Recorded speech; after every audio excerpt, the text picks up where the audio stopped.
Sir NDT అనే ఒక exit poll వచ్చిందంట కదా! మరి ఇది ఏం చెప్తుంది ఎగ్జిట్ పోల్? ఎవరు అధికారంలోకి వస్తారంటున్నారు sir? NDT and Andhravani post poll survey అనే ఒక సర్వే వచ్చింది. ఎందుకంటే నేను చాలాసార్లు చెప్పాను, ఎగ్జిట్ పోల్ అనేది రేపు ఈవినింగ్ 6:30 తర్వాత రావాలి కాబట్టి ఈ లోపల వచ్చేవన్నీ కూడా పోస్ట్ పోల్ సర్వేనో లేకపోతే అంచనానో ఇలా ఈ పేర్లతో వస్తున్నాయి, కానీ అవి ఎగ్జిట్ పోల్సే అవి.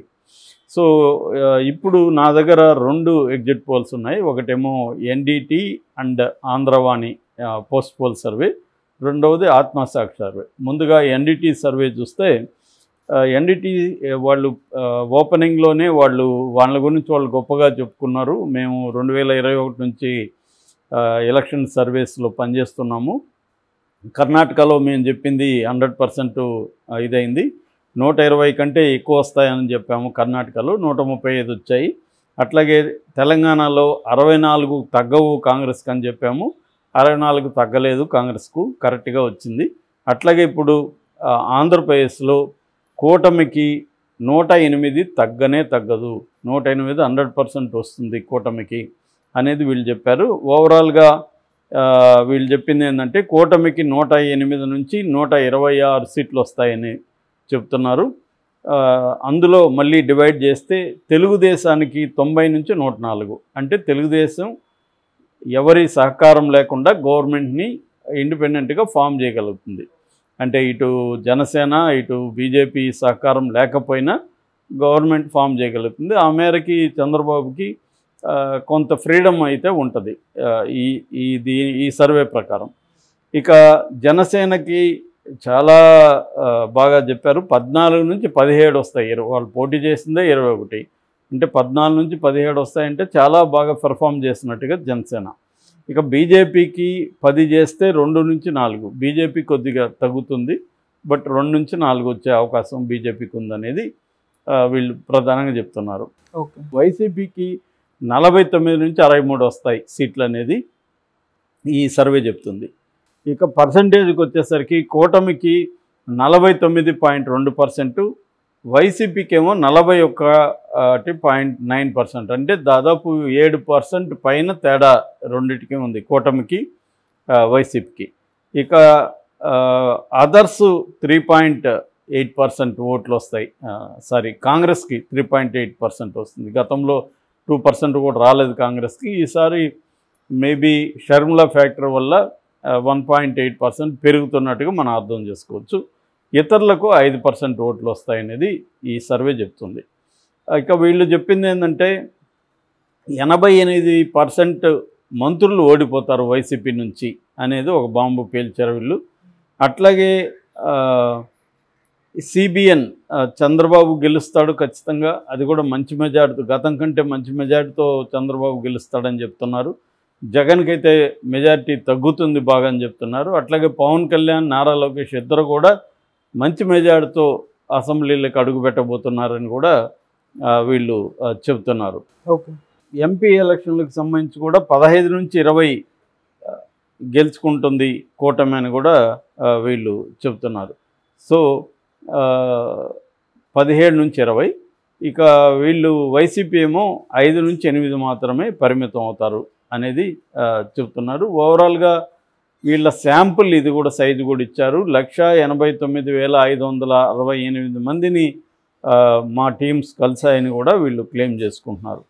సో ఈ రకంగా ఎన్‌డిటి అండ్ ఆంధ్రవాణి ఈ 2 కంబైన్డ్గా చేసిన సర్వే క్లియర్గా తెలుగుదేశం కూటమి అధికారంలోకి వస్తుంది.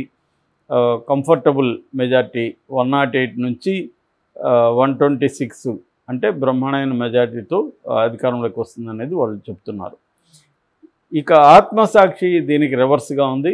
ఆత్మసాక్షి సర్వేమో వైసీపీకి 110కి తగ్గదు అంటున్నారు. వాళ్ళేమో 108కి కూటమికి తగ్గదంటే ఇక్కడ 110కి ఆత్మసాక్షి తగ్గదు, 122 హై ఎండ్ అని చెప్తున్నారు. కూటమేమో 54 నుంచి 64 వరకు కూటమికి రావచ్చు అనేది చెప్తున్నారు.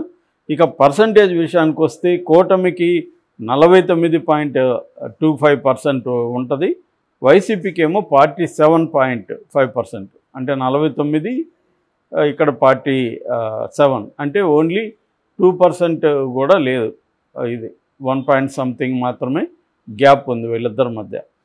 సో ఇక కాంగ్రెస్కి వీళ్ళు ఎక్కువ వేయలేదు, 2.2% వేసారు. గతం కంటే కూడా నామినల్గా మాత్రం పెరుగుతుంది అనేది వీళ్ళు చెప్తున్నారు.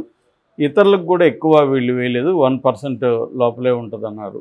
అది నిజానికి ఇతరులు కూడా అక్కడ పెద్దగా వేరే పార్టీలు ఏం లేదు కదా, కాంగ్రెస్ కూటమి, సిపిఐ వాళ్ళు కాంగ్రెస్తో ఉన్నారు, ఇటు వీళ్ళు ఉన్నారు. ఇంకా చిన్న చిన్న పార్టీలు ఉన్నాయి, భారత ఇట్లాంటివి, మన ఆయన జేడి లక్ష్మీనారాయణ ఇలాంటి వాళ్ళ ఒక టీం, అదొక కోయిలేషన్ లాగా వాళ్ళు ఏర్పడ్డారు.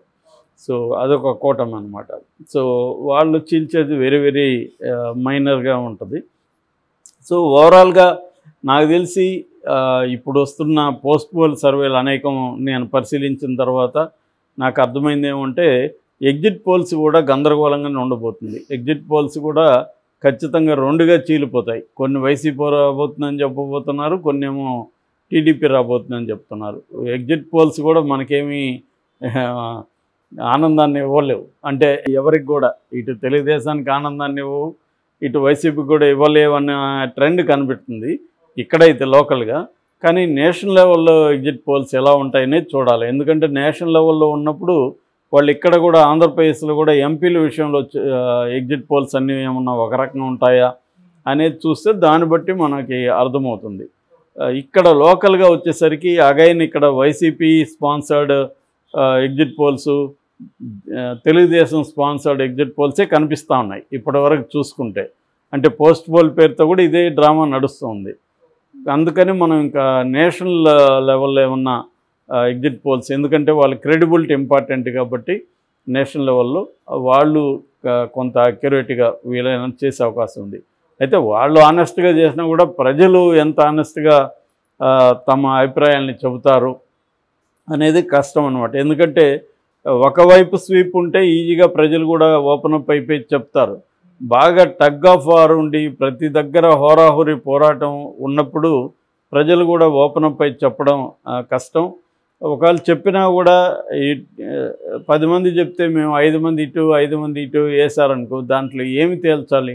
సో ఇటువంటి ఒక టైట్ సిచ్యువేషన్ ఉంది. గెలిచినా కూడా ఎవరైనా 95 నుంచి 97 లోపలే మెజార్టీ వచ్చే అవకాశం ఉంది అనేది ఎక్కువ మంది పరిశీలకులు చెప్తున్న విషయం అన్నమాట.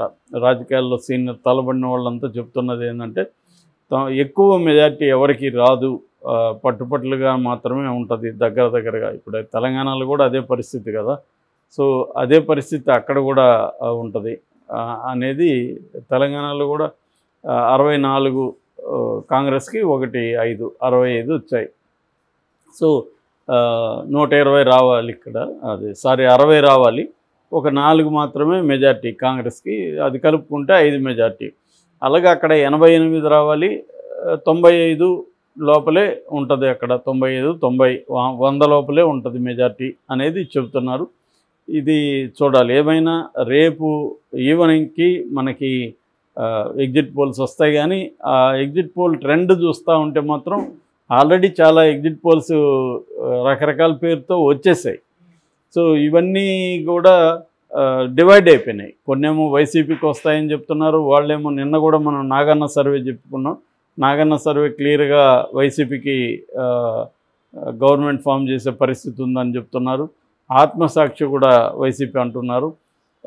వీళ్ళిద్దరూ కూడా గతంలో కర్ణాటకలో తెలంగాణలో ఫెయిల్ అయినారనే ఒక నెరేటివ్ బయటకు వచ్చింది. సో వాళ్ళకి విశ్వసనీయత లేదు అని, వాళ్ళేమో మేము ఫెయిల్ అవ్వలేదు, మేము కరెక్ట్గా చెప్పామని వాళ్ళు క్లెయిమ్ చేసుకుంటున్నారు. సో ఆ స్థాయిలో ఇప్పుడు NDT survey, NDT Andhravani survey కూడా ఇలాగే క్లెయిమ్ చేసుకుంటున్నారు.